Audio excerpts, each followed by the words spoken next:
Go. Hi, I'm Michelle Holbrook, and today I'm here with Tara Osepic and Betsy Hubin. And we are talking regarding addiction again, and now we're on the other side of it. These are children of addicts, and we would like to sit down and talk about the different things that you both have gone through, having parents that are addicts. So thank you so much for joining me today. Thank you for having us. Tara, first, tell me a little bit about yourself and your story, and then Betsy, I'll get to you. Okay, great. Well, I'm a friend of Michelle Holbrook, and I am a wife and mother of 3.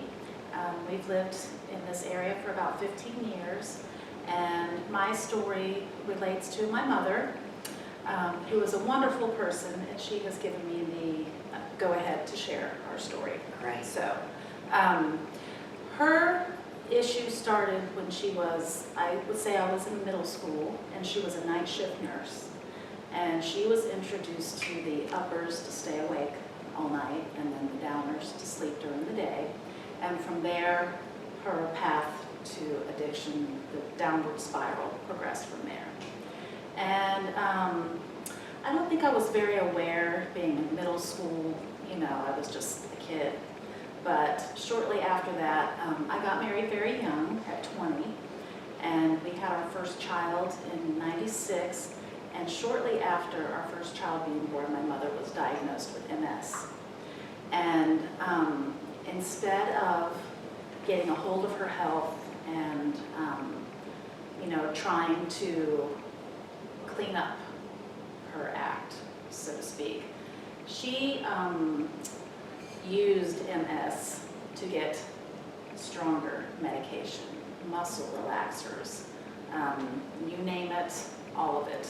So it was more of a path towards further addiction in her life. So frustrating for us who knew that a lot of her episodes were not MS related. They were the cycle of addiction. So that is, in a nutshell, her experience with addiction. But on our end, it was kind of like what you said regarding your son Chandler, just learning about enabling and not participating in the crazy cycle, and living my life, not her life. That's right. Thank you. Betsy, Yes. now we're going to get to you. Great. Knowing. One thing that I pick up on with both of you, and with your mother, it was pills. Yes. With your family, it was more alcohol. Oh, it got better.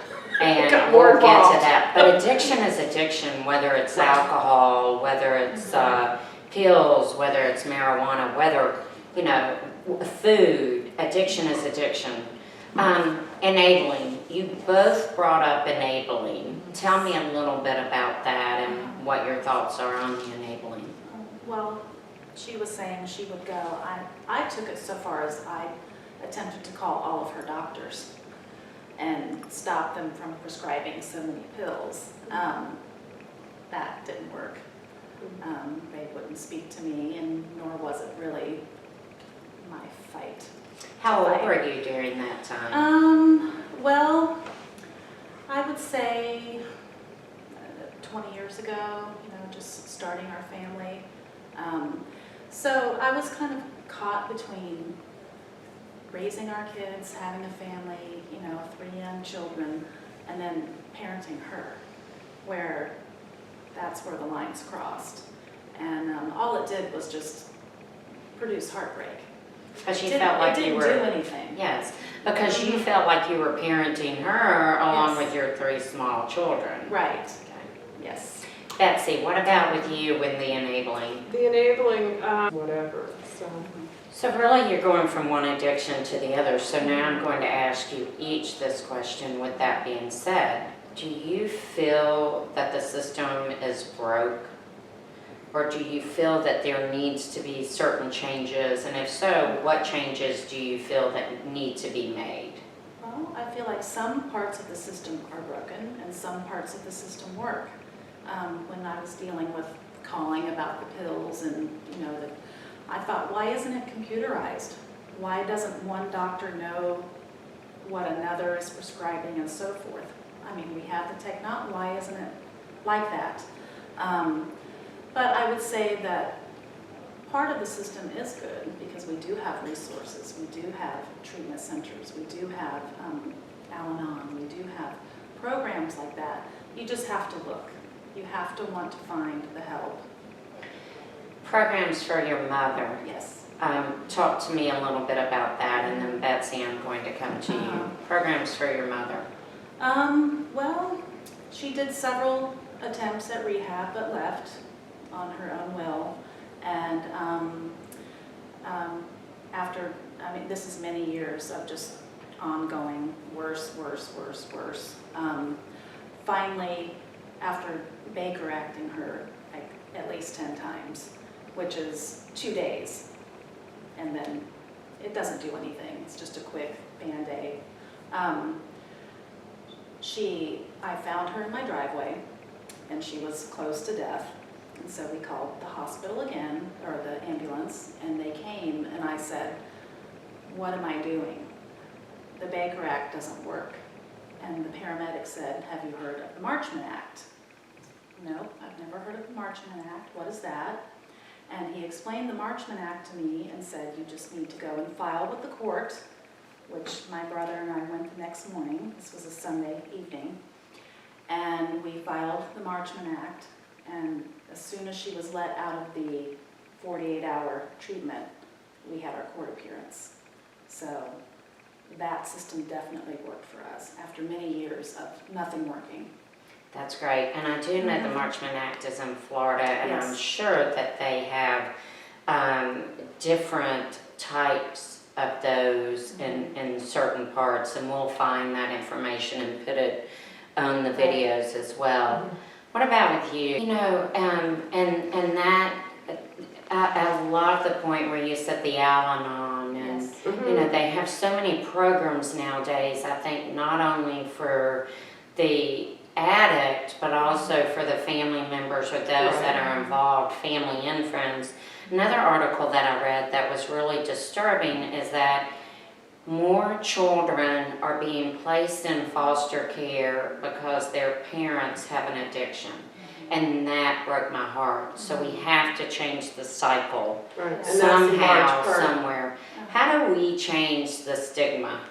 How do we, you really hit on it as far as, you know, more and more people are realizing that it is a disease. But if it were you, how would you change that stigma, Tara? I think to be transparent and honest, because it hits every family. You No know, matter what. color, income, status, whoever you are, it hits every family. So to be honest and transparent and tell people, which I have, you especially. We've had a lot of conversations. Yes. I think the three of Yes, us have. So. Absolutely. And so this is one of the reasons I wanted to come today and share at least the little bit of knowledge, you know, from my story. But the Marchman Act, which took my mom involuntarily to treatment, was a blessing because in rehab, they ministered to the family members. So in order to see her weekly, we had family therapy, which was so wonderful, so eye-opening That and healing. is. Not only for me, but you're with other family members. So you're not alone. And you're able to discuss those certain Yes, issues, so that's absolutely. great. I think another thing that criminal justice system is very key to all of this, I think. I agree. Do you? I do, for sure.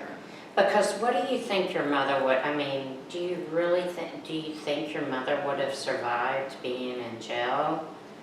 I don't Or- think so. No, I don't think so. I mean, she's a good person. She is. She's a good person. She's a great person. She's a loving person. She and is. she loves me and my brother and my children. She just has an illness that she needs treatment and talking about Yes. it. And that's like my son Chandler. Right. He's an amazing young man. Yes.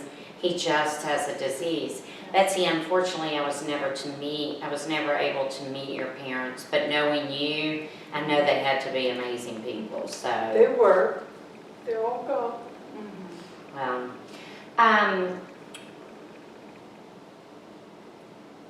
Why are you willing to speak out? Why are both of you willing to speak out on this? But before that, don't answer that. I want to ask you another question. How have your family members dealt with this? Dealt with living with the addiction of, especially their grandmother, or their mother-in-law, or their father-in-law? How has your family dealt with that? It's a good question. I have 3 children and they each have dealt with it differently. My oldest is angry and protective of me. My boys they're more compassionate, but they keep their distance. What do you They're say? not young anymore, so they've seen the destructive behavior and the heartbreak that it caused. What do you say to them? She's still your nana. Love her, forgive her, and learn from it. That's right. Betsy? Away. Because if we don't, we might become addicts ourselves. Exactly. Anything that I have not touched on that you would like to say before we close? And you can speak directly to the camera. I would like to reiterate what Chandler said, that every addict is a human being first, and we love them, and we offer compassion, and, there to talk. Have a cup of coffee, go for a walk, whatever you need. Not hand out money or enabling or continue the cycle, but just to let them know that we love them still, that they are valuable. Great point. Thank you.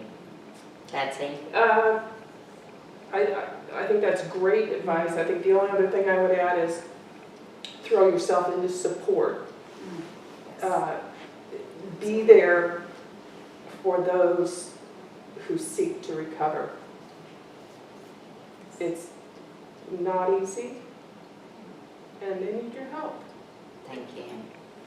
I can't thank y'all enough. I do want to read one thing. I heard a song, and it is so true, and I thought I would share this. Do you feel the world is broken? Do you feel the shadow deepen? But do you know that all the dark won't stop the light from getting through? Do you wish that you could see it all made new?